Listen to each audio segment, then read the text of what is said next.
Hello, everybody. Welcome to Crossplay Gaming. My name is Eric, if you're new to the channel. And to everyone else, I just want to say thank you. Last night, we hit 1,000 subscribers. So that was a long time coming goal that we've been working on together. So thank you for any way you've helped promote the channel or just join in live streams or comment or any of that stuff. Thanks to all of you. We just have to get about 250 more watch hours in, and we will be able to get partnered and add some more features to the channel that really would help me out a lot. And so any way you want to continue to help out would always be appreciated. And again, if you are new, make sure you leave a like if you like this kind of content, and subscribe to the channel and help us out. So today, I'm actually going to revisit the Ancient Gods trailer that came out last night because I've watched it a little bit more and I've noticed a few things. So I just wanted to give some comments, give a little analysis, maybe talk about a few theories about the plot, and then maybe do a little bit of interpretation from a Christian perspective, as I've done with previous Doom content, if that interests you. So let's go ahead and get started and check out the trailer again.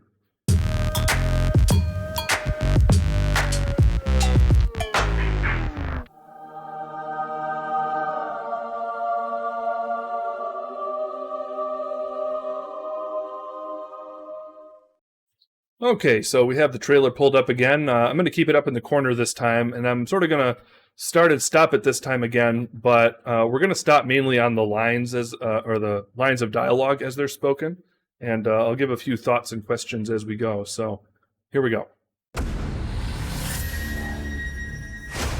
have been allies for some time now. Okay, so I'm going to watch this with the assumption that that voice is Dr. Samuel Hayden. That seems like the most probable theory. If you're unaware, the voice actor is the same with Dr. Samuel Hayden and the Seraphim. So there's a few questions that kind of come with that. So we have to ask the question as we go. Let me just look. I knew who you were the moment you set foot in the room. Okay, so question is, how is Dr. Samuel Hayden back in the Seraphim form again? There's a few possibilities with this. So either he somehow transferred his consciousness from his robot body back into this maker body, or it could be time travel, possibly. There's been so much hinting with the Divinity Machine that there's like multiple universes and space-time things being messed around with, that it's possible that this is us seeing him back before he changed, or third, this could be a flashback. So it's one of those three. I'm not sure what it's going to be. Your gifts are owed to us now. And then he says, your gifts are owed to us now. So he's either saying that because it was the Doomslayer who basically destroyed Urdak by taking out the Conmaker, or it's because the Seraphim was the one who gave those powers to the Doomslayer originally. So he's referring to one of those two things. And then, of course, there's the question of why did he know who the Slayer was the moment he stepped into their world? And what does he mean the moment he stepped into their world? Does this mean the Slayer has more of a history there than we're aware of? Who knows? The Slayer has arrived. Please proceed with control, but assertive aggression. I'm looking forward to this soundtrack. We work to resurrect the only ones who can save this world. Right, so he says we work to resurrect the only ones who can save this world. Right, so that makes me wonder, is he referring to perhaps others who are sort of equal with the Slayer? Like there's going to be not multiple Slayers necessarily. They're very sort of strict in this game, it seems, about maintaining that there's only one Slayer, but I'm wondering if they're referring to others like him in some way, or if they're referring to the Titans, because he said that while they showed a Titan on the screen. So my inclination is that we're going to see a lot more Titans, and they're actually going to be on the side of the Slayer. That's my working theory at the moment.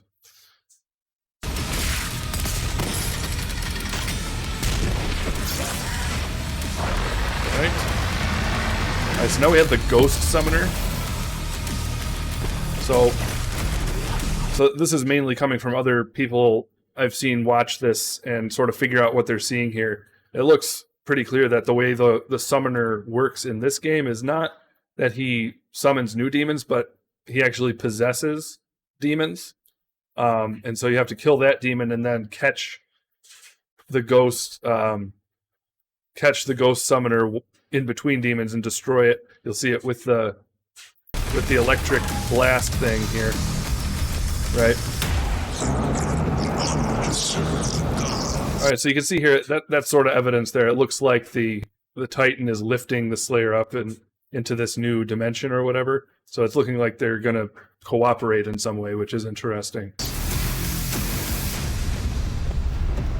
And also, we have to catch that line there. I missed this pretty much last time when I watched this. Again, what sounds like the Seraphim's voice seems to say, like, you now have the honor of serving the gods. Yet again, right. So that's sort of a... Okay. And of course we have the double Marauders. So sort of to close up, we'll talk a little bit about that final line. You'll have the honor of serving the gods yet again. There's like, I think 3 ways the plot could go if, this comes about where the Slayer is commanded to serve the gods. It's either going to be like this moment where the Slayer's like, oh great, finally, this is what I've been shooting to be able to do. This is what I've been aiming for. But it's more likely, given the tone they've sort of given the personality of the Slayer, it's more likely that he'll either sort of work with the quote-unquote gods, whatever they are, for a temporary amount of time as long as their interests sort of align. But then I imagine either immediately or eventually they're going to sort of butt heads again. And so this, to bring in sort of the Christian perspective to this and what maybe some of this symbolizes, I've said in previous Doom videos that it's interesting that they sort of keep it ambiguous how you're supposed to view the Slayer. So I've sort of heard multiple voices from different creators within the id Software team where you hear some of the original creators talking about how they sort of enjoyed poking fun at religion in different ways. I like the sort of irreverence that the UAC ties with religion and stuff. It's very cool. It's tongue in cheek. It doesn't take itself too seriously.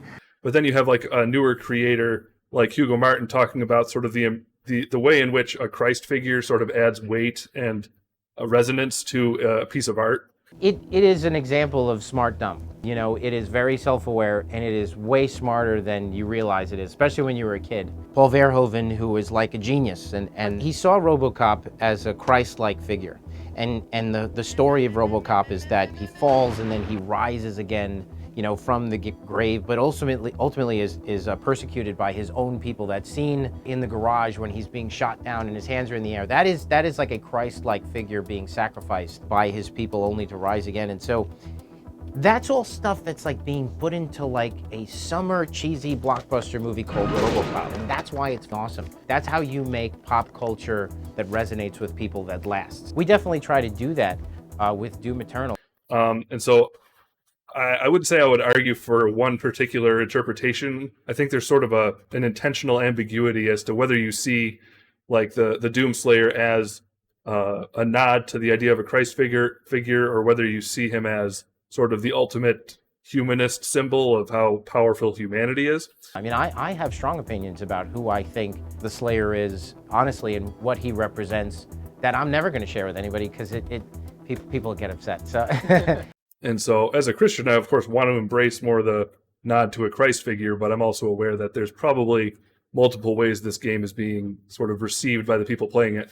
Or people are just not thinking about it at all, which is also something that the creators say they're perfectly fine with. They just want the players to focus on the gameplay. But I think a lot of other people like to sort of read into the lore and read into some of the things like we are here. So I hope you've enjoyed this video. Appreciate you watching. Appreciate you joining us. Thank you for getting me to 1,000 subscribers. Thank you for all the support over the last couple of years. I should be back again with weekly picks tomorrow.